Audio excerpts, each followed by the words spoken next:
Bonjour et bienvenue à cette nouvelle vidéo sur l'échantillonnage pour la classe de terminale S.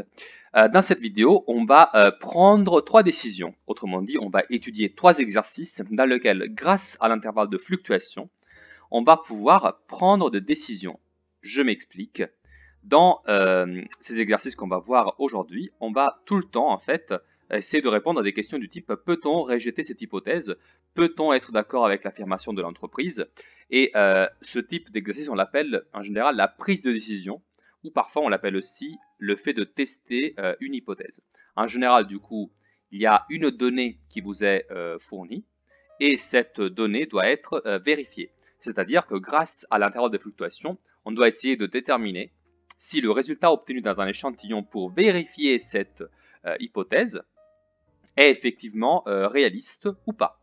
Alors pour ce faire, nous allons nous servir vraiment souvent de l'intervalle de fluctuation asymptotique, donc au seuil de 95%. Voilà, ça va être vraiment celui-là qui va être central dans ces trois exercices. Et donc je vais rappeler la formule de cet intervalle. C'est la formule suivante. Alors il faut vraiment prendre le soin de l'apprendre par cœur. Alors P, c'est la proportion effective, je le rappelle. Donc c'est la proportion qui nous est donnée dans le texte de l'exercice. Proportion effective, on l'appelle.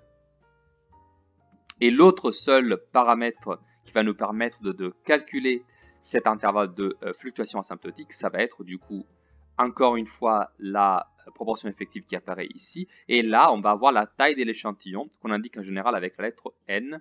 Donc ça, c'est la taille de l'échantillon.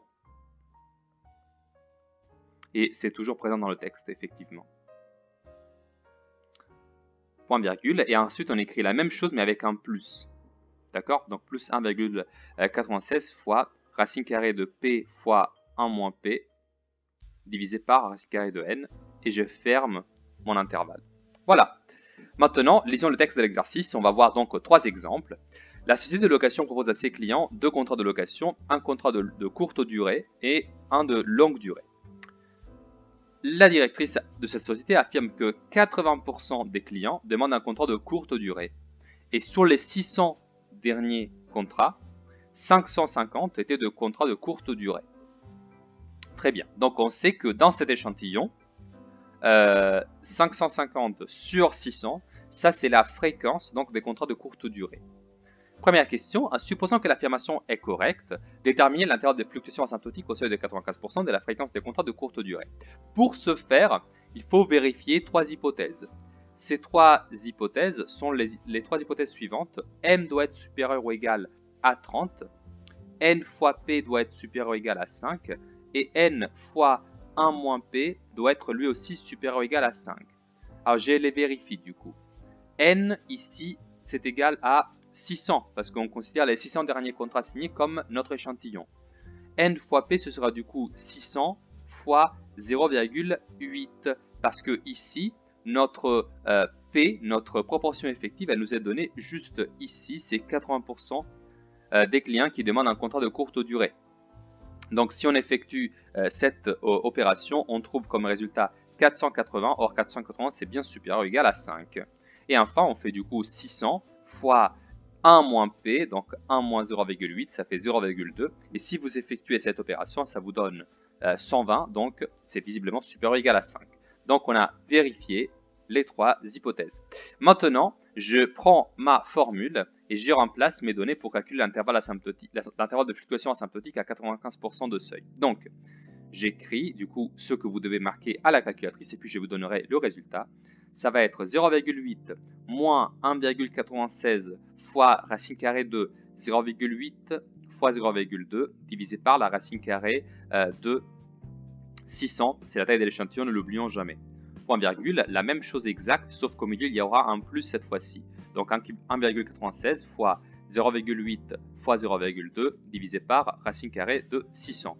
J'effectue les calculs à la calculatrice, j'arrondis au millième et je trouve 0,768, point virgule, 0,832. D'accord?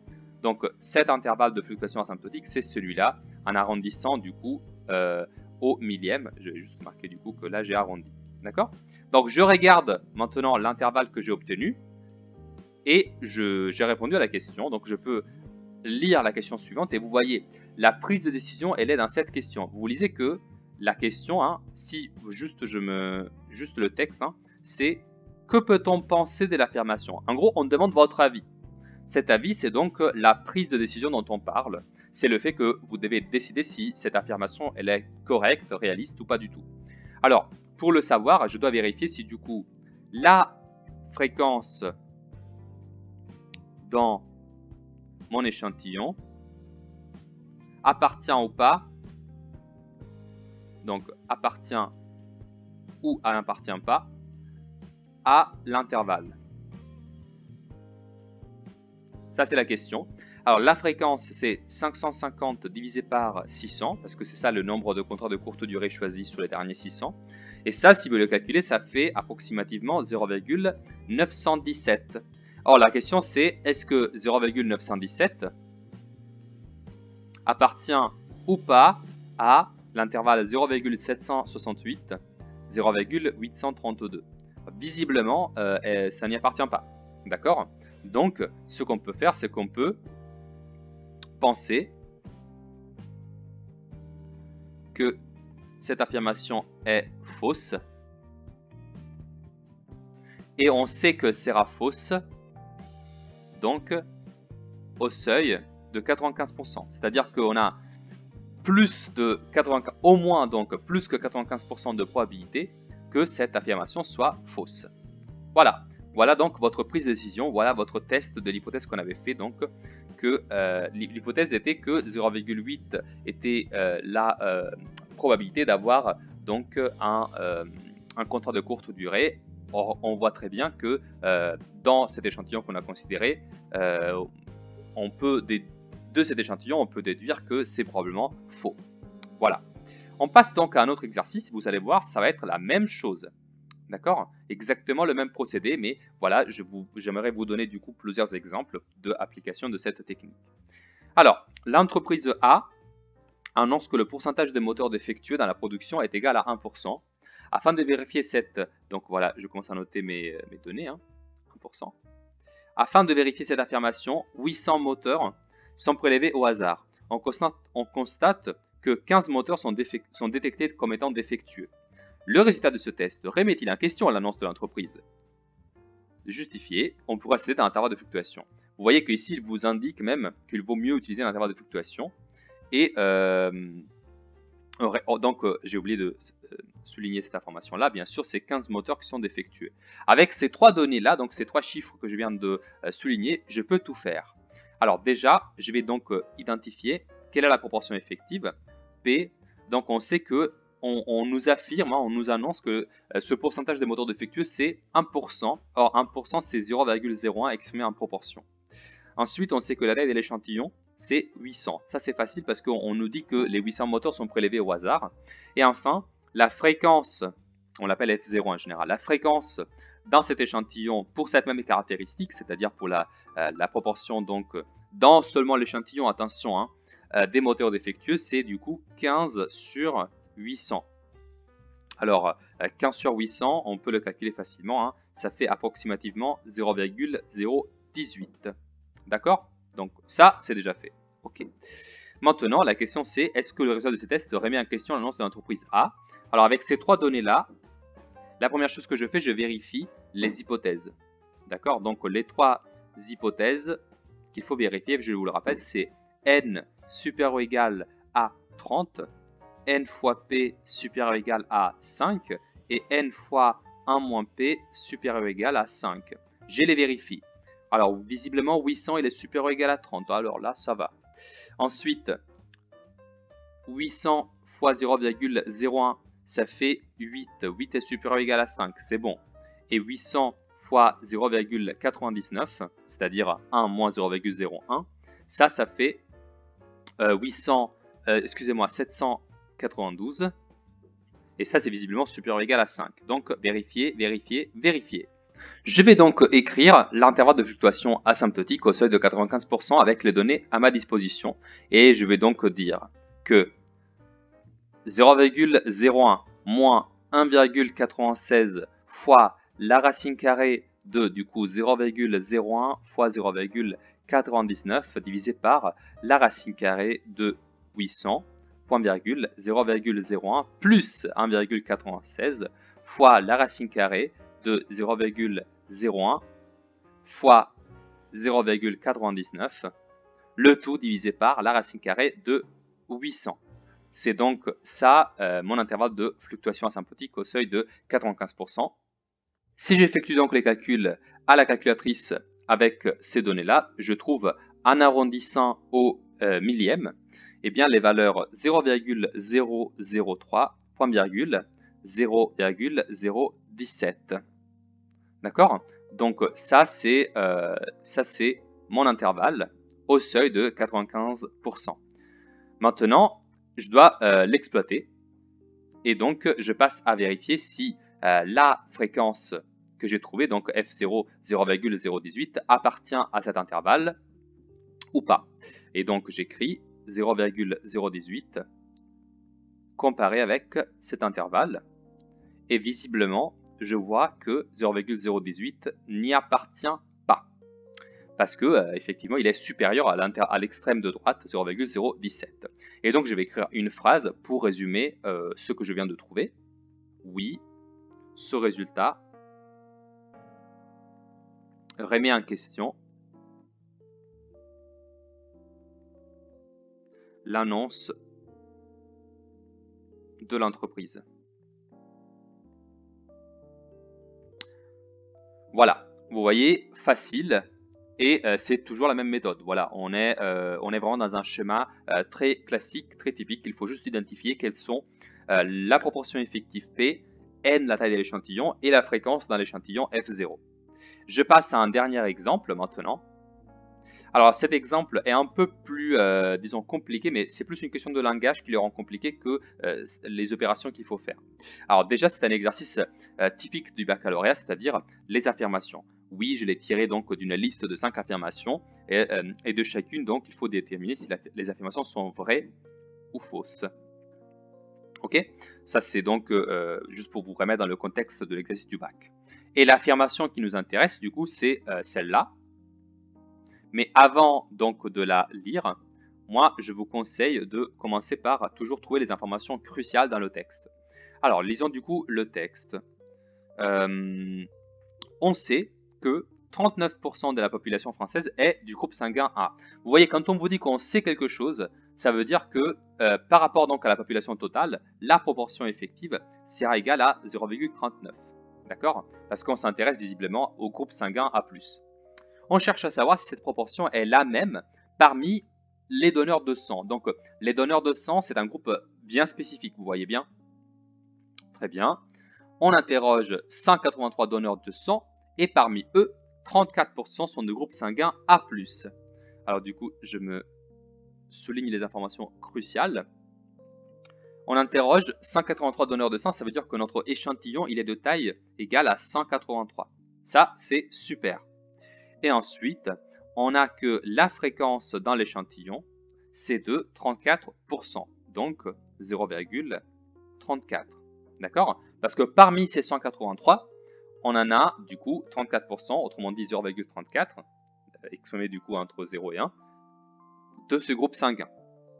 Vous voyez, on a déjà réuni les trois informations qui nous servaient. Maintenant, lisons l'affirmation. L'affirmation est la suivante. On ne peut pas rejeter, au seuil de 5%, l'hypothèse selon laquelle la proportion de personnes du groupe sanguin A+, parmi les donneurs de sang, est de 39%, comme dans l'ensemble de la population. Ok. Alors, visiblement, il y a un petit truc qui devrait vous surprendre, c'est qu'on ne parle pas de seuil de 95%, mais on parle de seuil de 5%. Cependant, la phrase aussi, il est au négatif. Vous voyez, on ne nous dit pas qu'on peut rejeter au seuil 95%, d'accord, ce qu'on fait d'habitude, mais à l'inverse, on ne peut pas rejeter au seuil de 5%. D'accord?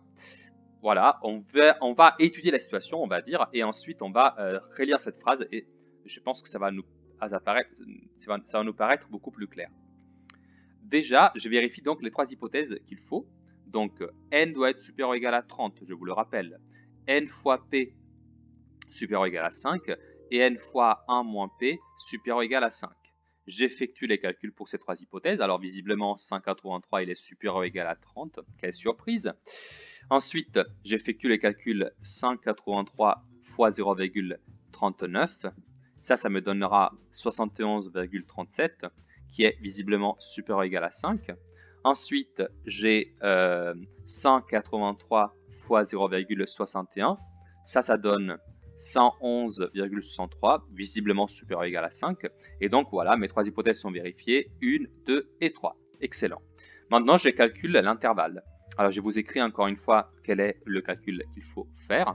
Ce sera 0,39 moins la racine carrée de 0,39 fois 0,61 divisé par la racine carrée de 183, c'est toujours du coup n, la taille de l'échantillon. Et là, je réécris la même chose, mais avec le plus au milieu. Donc 0,39 plus racine carrée de 0,39 fois 0,61 divisé par la racine carrée de 183. Et j'ai oublié le 1,96, ne l'oubliez jamais, vous. Voilà. Et maintenant, je peux passer à effectuer ce calcul à la calculatrice et je trouve toujours en arrondissant au millième, eh bien 0,319, donc 319, point virgule 0,461. Voilà. Et maintenant, du coup, on se pose la question, est-ce que la fréquence que j'ai trouvée appartient ou pas à cet intervalle? Et là, j'ai 0,34 à comparer donc avec 0,319, point virgule 0,461. Et là, je remarque que 0,34 appartient à cet intervalle. D'accord? Je vais donc terminer par une phrase. Cela veut dire que les donneurs de sang peuvent être «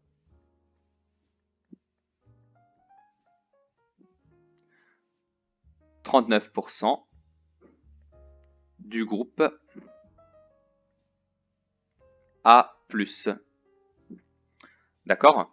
Ça veut dire que, donc, que les donneurs de sang peuvent être à 39% du groupe A+, au seuil 95%. D'accord? Autrement dit, on ne peut pas rejeter l'hypothèse selon laquelle les donneurs de sang sont différents, sont dans une proportion différente que 39% du groupe sanguin A+. D'accord? Alors, une autre façon de dire cette phrase, alors je vous fais remarquer, hein, je n'ai pas trouvé que les donneurs sont exactement à 39% du groupe sanguin A+. Mais moi, ce que je peux affirmer, c'est qu'on ne peut pas exclure le contraire. C'est-à-dire que le fait d'avoir trouvé 0,34 dans mon échantillon, bah, ça ne veut rien dire sur le fait que les donneurs de sang ne puissent pas être à 39% de proportion du groupe sanguin A+. Et en fait, une autre façon de dire cette phrase-là, c'est exactement celle de l'exercice. C'est-à-dire qu'on ne peut pas rejeter au seuil de 5% l'hypothèse selon laquelle la proportion des personnes du groupe sanguin A+, parmi les donneurs de sang est de 39%, comme dans l'ensemble de la population. Et donc, je peux ici dire que cette phrase, comme le mot a déjà apparu juste à la fin, est vraie. D'accord? Et donc, je termine ainsi cet exercice. Voilà, j'espère qu'avec ces trois exemples, c'est un peu plus clair comment utiliser les intervalles de fluctuation asymptotiques à 95%. Et je vous remercie pour votre attention et je vous dis à bientôt pour une prochaine vidéo.